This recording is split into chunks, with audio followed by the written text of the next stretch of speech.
What's going on, everybody? Future Gen Institute back at you with another one. And like we promised last week, we got the stock outlook video of 2021 for you. I was having it set up off my laptop, but it's giving me some issues today, so I just pretty much got everything set up off my phone, and I'm going to run through it for you guys and just give you some ideas and give you some things to take back with you and do further homework for yourself on. So let's start it out. What happened? So let's look at what happened in the stock market in 2020. First, we know COVID-19 hit us. Hit either somebody you know, I know, or whoever knows. And it also hit this market pretty bad. With the first initial reports of this virus being reported on December 31st, 2020 by the World Health Organization, the continuous spread caused benchmark indexes by the end of February to fall more than 10%. Russell 2000 dropped more than 8.5% for the month, along with the S&P 500 and NASDAQ falling. In the month of March, we've seen historic falls along with historic rebounds. Big institutional banks pumped massive amounts into the market by the end of March, bringing investor confidence. All indexes rose higher during this period, along with the fear index, VIX, decreasing around 5%.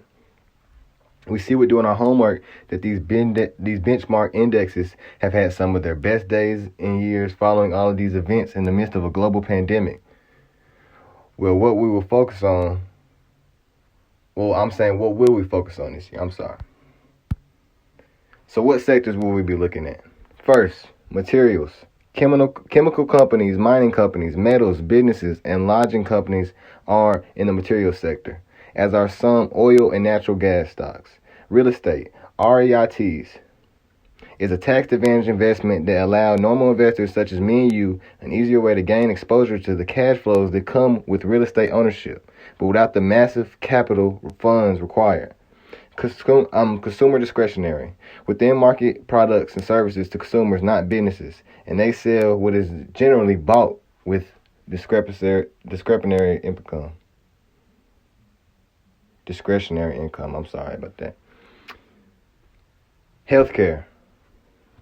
The medical device manufacturers and medical services providers and the actual biotech and pharmaceutical products. Information technology, one of the biggest sectors. Here we have technology, which is the backbone for a vast majority of the activities conducted within our lives. With ways of advancement being sought out each day, IT is certainly a sector that has much growing to continue doing. Consumer staples, food manufacturers and distributors, non-durable household goods, personal care, beverages, the necessities of life. So now I'm going to get into the stocks that I feel in each one of these sectors. And I'm going to give a list of 10. Like I told you guys on the first video, I've got a list of 10 for you. I'm going to give a list of 10 that I feel should be invested in. And even if not invested in, more homework done on these 10. So here we go. Let's get into it. Boom. What stocks in these sectors will profit in 2021? Let's look at materials. My first one, I'm going to go Rio Tinto. Market value of $76.8 billion. And then my second one for materials, I'm going to go MDU Resources Group. For real estate, I'm going to go Simon Property Group with a market value of $28.11 billion. For my consumer discretionary, I don't know why I be I'm going to give Amazon, McDonald's, and Nike. And you see these market values are a little higher in rank. So what apps can I use to invest, a person might ask? I said this on the first video, I believe, but I'm going to go ahead and reiterate it.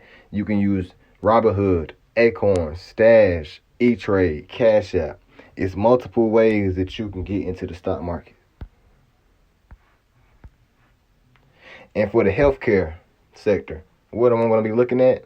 I'm going to be looking at Medtronic this year with a market value of $157 billion. And like I said previously, I want you guys to take all these names and go do further research for yourself into them. I promise you. Informational technology, I'm going to lock in on this one, and I'm going to give it to Apple for the year. I will be looking at Apple and some of the things that they have coming up and coming out. And I would definitely suggest that you go do your research on Apple. Consumer staples. So for that, like we said, the necessities of life, basic goods. I'm going to go Procter & Gamble with a market value of $340 billion.